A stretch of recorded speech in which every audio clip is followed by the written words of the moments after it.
Hello everyone, thank you for coming. Today I'll be talking about near real-time data warehousing using Apache Spark and Delta Lake. Before we begin, I would like to request that you keep your questions until the end of this presentation and please silence your phones. So before we dig into it, some quick background information about myself. I've been doing data engineering in the event industry for over 4 years now. Over 3 years of those was using Apache Spark. Currently I'm at Eventbrite. Eventbrite is both a platform to organize events as well as to find events and attend events. So let's get started. So today there will be 3 core topics I'll be talking about. I want to briefly go through Spark structured streaming.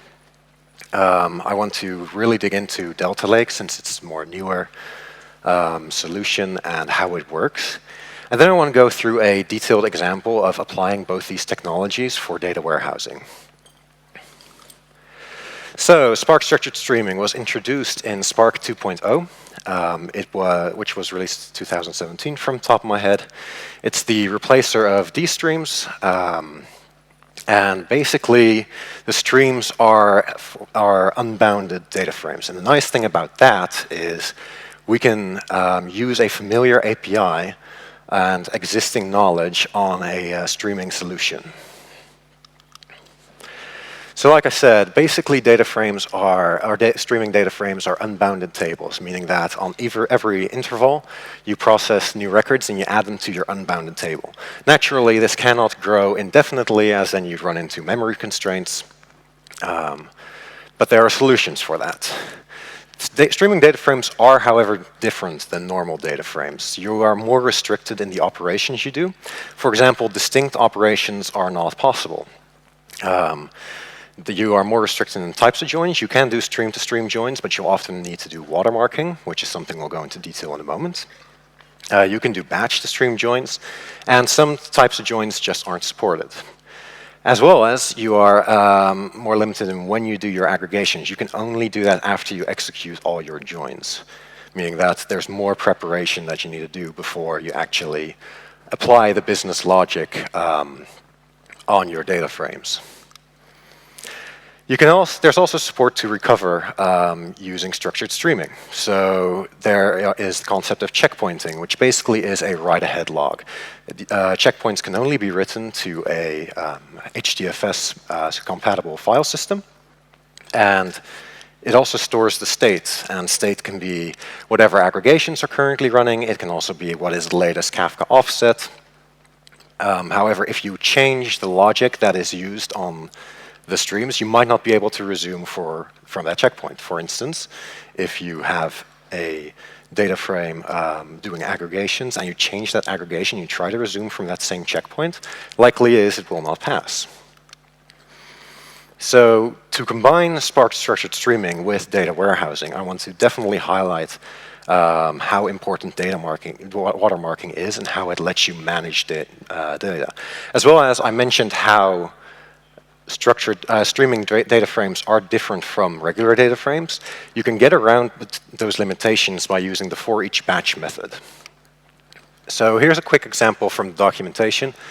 We have a stream with our unbounded table growing, and sometimes data comes later than expected. So we have, for example, create time of 12:04 for that dog, but in reality, it wasn't processed by Spark until 12:11. So how are we going to cope with that?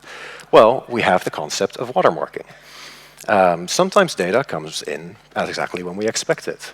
However, data can often be late, and it's hard to control that component as it might be outside of your infrastructure. So the concept of watermarking is basically you create a watermark based off a date time value in your structured stream, and you say, I'm willing to process this data if it's 10 minutes late, an hour late, a day late, or 5 seconds late. Anything beyond that watermark will be dropped and will not be processed. So Delta Lake was open sourced in 2019. It is originally from Databricks' proprietary Delta. There are some slight differences, which we'll get into in a moment. Under the hood, it's not really a file format in the sense that the way it's written, the binary structure is actually just, it's Parquet. But what the nice thing about it is it grants us a transaction log, which can keep track of all these ACID transactions taking place. And in addition, it lets us look back in time at a current state, which can be good for auditing purposes. And because it supports ACID transactions, we can, in a big data environment, run update and delete operations, which traditionally was always a very difficult problem because big data is write once. In addition, we can actually have limited schema evolution as well as schema enforcement to make sure that we don't corrupt the data. Delta Lake files can be backed by S3, HDFS, or Azure Blob Store. You can, since release 0.4.0, you can convert data sets between Parquet and Delta Lake, which is really nice if you already have an existing data warehouse that you want to run, convert into Delta and see if it meets your needs. There's also some SQL support. This is one of the differences between the proprietary Delta and Delta Lake. Delta Lake, you have SQL support for the history command, which can show you when all the changes took place, as well as a vacuum. In the proprietary version, you can actually run your merge queries through SQL as well, which is currently not supported, but I wouldn't be surprised if that will come to open source Delta. So this is really the bread and butter of it. It supports ACID transactions. Basically, the ACID transaction log, or the transaction log within Delta, which is a subdirectory of where your data is written, is a JSON log that just keeps track of state, keeps track of schema, and it will ensure that your reader, which needs to be able to understand and interpret this log, will know which files to pick and to show the correct results.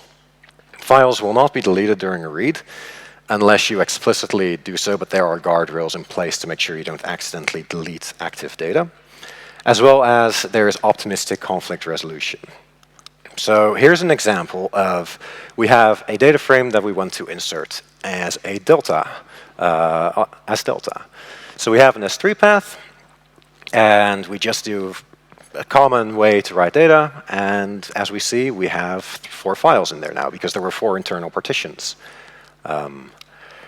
So now let's look at the log that's in there. So as I mentioned before, it's just a subdirectory within the data directory that you've written to, and we have a few interesting things here. First of all, we can see that we have metadata of when the data was written, what the type of operation was, as well as the columns, if there's any partitions. I haven't seen any other provider than Parquet, but I wouldn't imagine that in the future, perhaps that's possible.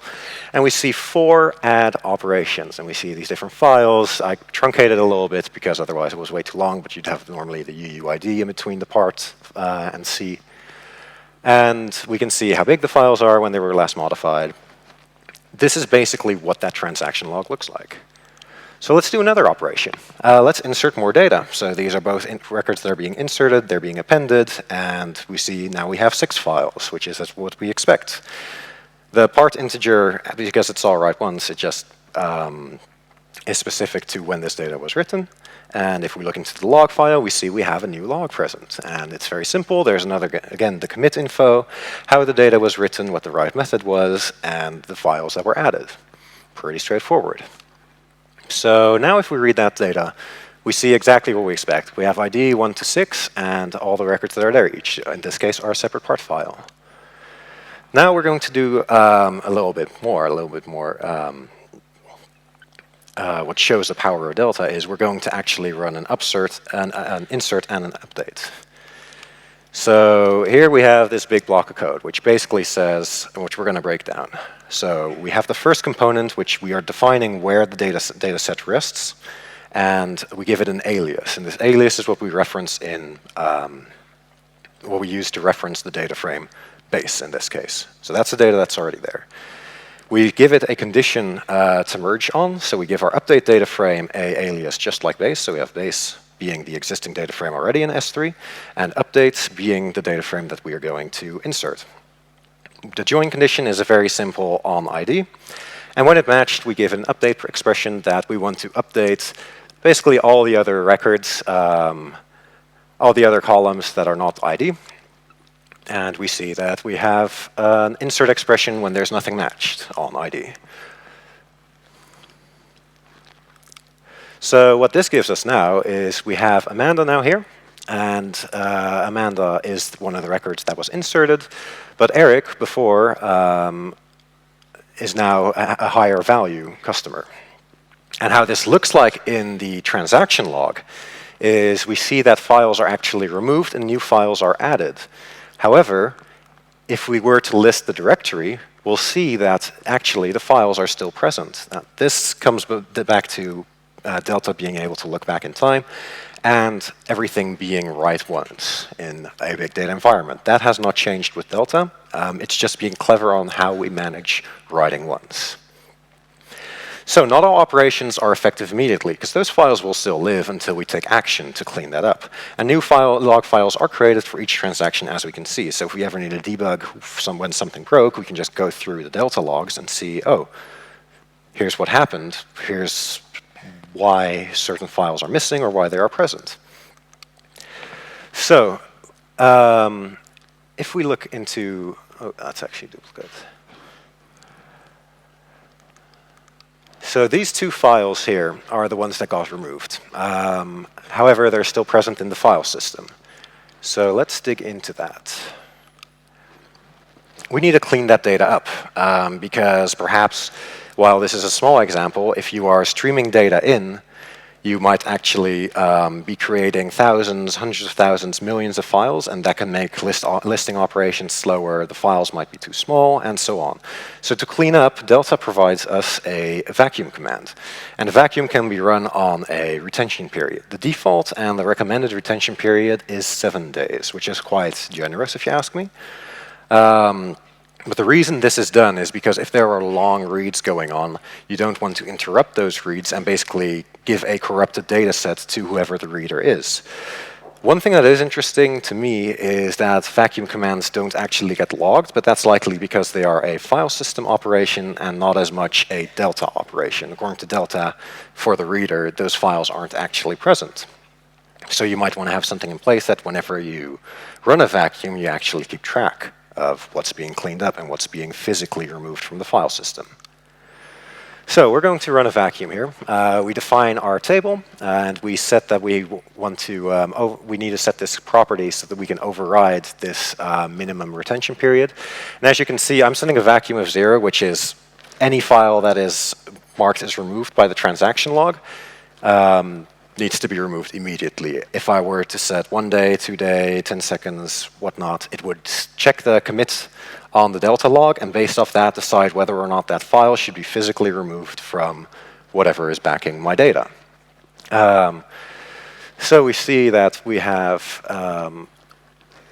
less files now, as well as there's no Delta log. So now we need to combine these two. So we take Spark structured streaming and we have a number of advantages there. We can leverage strengths of the data frames API and we have a good way of managing late data using watermarking. This makes it manageable for us to join multiple streams, which on a stream-to-stream join, watermarking is often required and you can set different thresholds per side that you are joining. And Delta Lake gives us ACID transactions. It logs what's taking place at any time. And as you can see, the logs are quite detailed and it's easy enough for us to debug. However, there is some management required for the amount of files that are created. So the detailed example I'll go into is pretty straightforward data warehousing. We're going to have a star schema and our source will be MySQL. We'll be writing our data to S3 as our HDFS compatible file system, and this will also grant us the opportunity to export from S3. So high level, this would be what the architecture looks like. We have a change data capture, which reads the MySQL binary logs and pushes it to Kafka. Those Kafka topics are then read by our streaming application and written to a Delta table on S3. Finally, in the future, we could, for example, use Presto to read the data once that, I believe it was Teradata that was going to create a plugin for that. Or if you are using the proprietary Databricks, you can actually already do that. And we could also have any export application from reading from S3 and writing perhaps to another MySQL instance where it will be read from the product. The schema is also fairly straightforward. We have one fact in 4 dimensions. In this case, we'll be zooming in on specifically dim customer. But as you can imagine, there are, for the fact tables, there's some stream-to-stream joins that would have to happen. So let's take a look at what our change data capture process will look like. We have a user reading from MySQL with the binary log privileges. And basically, we take these binary logs and we convert them into JSON strings because that is easy for many different applications to process. And we push those messages to Kafka. Real quick, this would be what code-wise what would be needed to read the stream. And this is simple, this is a simple append-only table that will basically function as a transaction log of sort, or perhaps to not confuse terms, an audit log. So we'll read the stream from our Kafka Bootstrap servers. In this case, it's my local host. We have a topic called Spark Summit that we're going to subscribe to and want to start from earliest. Normally, you'd probably want to implement a binary search function that if you ever need to resume a stream and you don't have any checkpoints, that you know how to do that. We need to convert our payload from the JSON to an actual data frame, and there's 2 layers to that because we have data nested within the JSON string. So Kafka normally presents their messages as binary values. So the first thing is we'd have to cast that, and then we have our change data capture message schema that we are going to use and convert the payload, which is the data that's changed, the payload, which is the message from the binary log processor into a proper data frame. But then from that, we need to extract the actual data as well. So we have a MySQL schema that we've defined. You could do that, for example, by live reading what the table looks like in your source. And we simply parse it out and we select whatever we want from there. In this case, we want the whole MySQL payload. Then finally, we leverage checkpointing so we know where to resume from. In this case, the state would merely be a Kafka offset, and we start writing the stream to our customer's buckets. Now, let's go into the dim customer as an example. It's a type 2 dimension, which is a slowly changing dimension. This means that a valid record, which you could employ a concept of watch columns that only on certain changes of the data do you want to write new data to the dimension. This will help you prevent constantly writing useless data, basically. So when we insert a record, it must A, update the previous version. So we'd have a concept of expired and effective. When a new record is written, it becomes effective and it doesn't have an expired value, and the most recent record that was already in the base table gets set as expired. Delta merge makes this for us very easy. In traditional data warehousing, where you write once, you basically have to take in the whole data frame and you then have to process that, repartition it, and write it out. And to not be constrained by streaming data frames, we're going to use the for each batch method, which gives us full flexibility of whatever data frame we're using.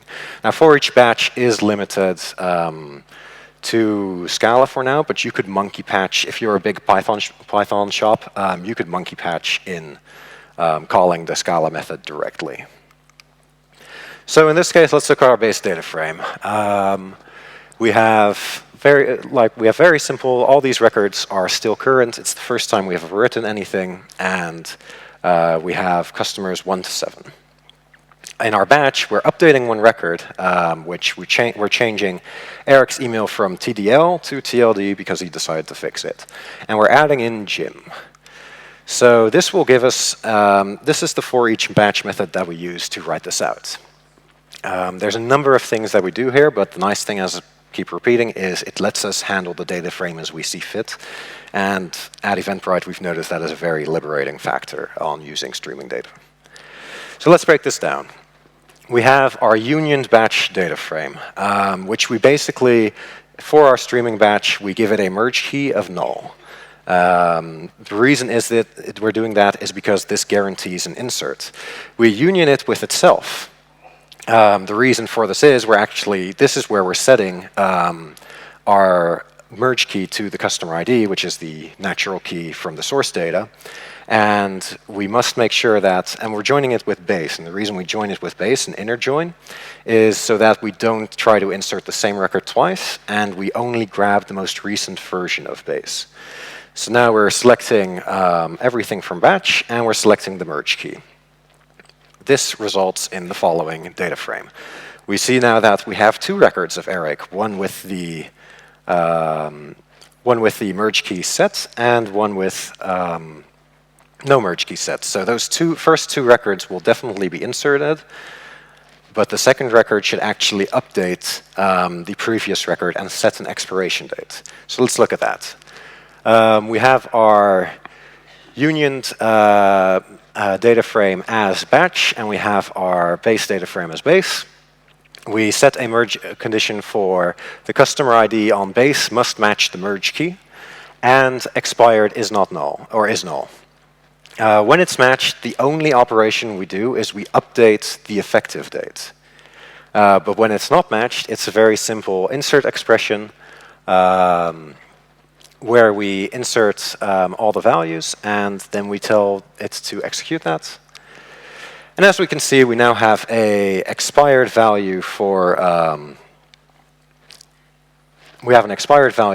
Eric, and we have a new value for Eric, which has a more recent effective time, and all the other data is still there. So there are some common gotchas that we've noticed at Eventbrite. One of the bigger ones is file management. When we started streaming all the data in, and we triggered it basically, our trigger window was pretty much continuous. We noticed that we were writing a lot of small files, and we ended up, blowing up our AWS-like listing, as well as it gets incrementally slower and slower to read. Additionally, for us, how nice looking back at a state of the table is, it's not something we would do commonly.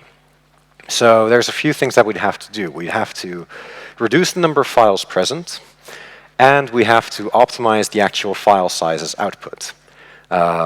So basically what you would need is either have at a regular interval, run a compaction job, run a vacuum job, or we should have the reader actually run a vacuum before it actually reads the files, because the more files there are, the longer a vacuum will take. The less files there are, the faster it goes. For streaming joins, we've also noticed a few issues. Watermarks are required, and to know the proper watermark is you need to make time, make the effort to ensure that you know how much your maximum latency is. And if you do exceed that latency and you cannot afford to miss records, you should ensure that you have something in place to recover from that, for instance, a dead letter queue. You should also, you should then, on top of that dead letter queue, probably have a daily process that can adjust your data warehouse based off of the data that is in the dead letter queue, and gracefully handle, for example, if you have a type 2 dimension, setting the right expired values. Now this can be pretty complicated, and you really need to evaluate if that is worth it for your data warehouse.